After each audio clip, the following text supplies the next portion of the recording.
ಅವರಿಗೆ ಬಂದು ಇತ್ತೀಚೆಗೆ ಎಲ್ಲ ಅತೃಪ್ತ ಬಂದು ಭೇಟಿಯಾಗಿ ಹೋಗಿದ್ದಾರೆ ಅಂತ ಸುದ್ದಿ. ಸಿದ್ದೇಶ್ವರ ಮಗನ ಮದುವೆಗೂ ಯಾವುದೋ ಮದುವೆಗೆ ಬಂದಿದ್ದಾರೆ. ಆ ಸಂದರ್ಭ ಭೇಟಿಯಾಗಿದ್ದಾರೆ. ಮದುವೆ ಹೋಗಿನ್ರಿ ಅಂತ ಅವ್ರು ಹೇಳ್ತಾರೆ. ಬಟ್ ರಾಜಕಾರಣದಲ್ಲೇ ಇದೆಲ್ಲ ಇಲ್ಲ, ಒಳಗೆ ಒಂದು ಹಿಡನ್ ಅಜೆಂಡಾ ಇದ್ದೇ ಇರ್ತದೆ. ಹಂಗೆ ಬಿ ಸೋಮಣ್ಣವರು ಅಧ್ಯಕ್ಷ ಸ್ಥಾನಕ್ಕೆ ಪ್ರತಿಸ್ಪರ್ಧಿಸ್ಬೋದಾ ಅಂದಾಗ ಅವರನ್ನು ವಿರೋಧಿಸೋದು ಯಡಿಯೂರಪ್ಪನವ್ರಿಗೆ ಭಾಳ ಕಷ್ಟ. ಅನ್ಯಾರು ಬಂದರೆ ಎದುರಿಸಿದಾರೆ ಆಮದು ಬೇರೆ, ಆದರೂ ಕಷ್ಟ. ಯಾಕೆ ಅವರು ಲಿಂಗಾಯತ ಕಮಿಟಿಯವರು, ವಯಸ್ಸಾದವರು, ವಿಜೇಂದ್ರವ್ರಿಗಿಂತಲೂ ಸೀನಿಯರು, ಒಳ್ಳೆಯ ವ್ಯಕ್ತಿ ಹೆಸರು ಪಡ್ಕೊಂಡವರು. ಆರೋಪ ಅಂತ ಎಲ್ಲರೂ ಬಂದಿದ್ದಾವೆ, ಆ ಮಾತಿಲ್ಲ. ಎಲ್ಲರಿಗೂ ಕಪ್ಪು ಚುಕ್ಕಿ ಕೇಳಿದ್ದಾವೆ. 224 ಶಾಸಕರಲ್ಲಿ ಸ್ವತಃ ವಿ ಸೋಮಣ್ಣ ಮೇಲೂ ಇದ್ದಾರೆ. ಆದರೂ ಅವರು ವ್ಯಕ್ತಿತ್ವ ಬೆಳೆಸ್ಕೊಂಡಿದ್ದಾರೆ. ಬೆಂಗಳೂರು ಸೈಡಲ್ಲಿ ಅಥವಾ ದಕ್ಷಿಣ ಕರ್ನಾಟಕದಲ್ಲಿ ಒಳ್ಳೆಯ ಹೆಸರು ಇಟ್ಕೊಂಡಿದ್ದಾರೆ ವಿ ಸೋಮಣ್ಣವರು. ಅವ್ರೇನಾದರೂ ಇವ್ರಿಗೆ ಆಗ್ಬೋದಾ?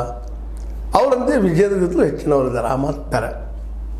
ಇವತ್ತು ಯಡಿಯೂರಪ್ಪನವರು ತಮ್ಮ ಮಗನ ಚೆನ್ನಾಗಿ ಬೆಳೆಸಿದ್ದಾರೆ.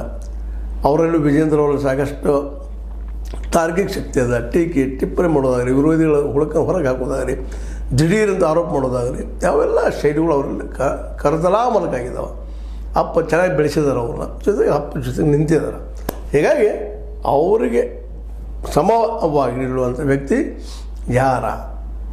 ಇವತ್ತು ನಮ್ಮ ರಮೇಶ್ ಜಾರಕಿಹೊಳಿ ಅವರು ಇರಲಿ, ಅರವಿಂದ್ ಬೆಲ್ಲದವರು ಇರಲಿ, ಜೊತೆಗೆ ನಮ್ಮ ಕುಮಾರ್ ಬಂಗಾರಪ್ಪನವರು ಇರಲಿ, ಯಾರೂ ಇರಲಿ, ಇವರೆಲ್ಲರೂ ವಿಜೇಂದ್ರಗಿಂತ ಒಂದು ಕೈ ಮೇಲೆ ಅದಾರ, ಇಲ್ಲಂತಲ್ಲ. ಆದರೆ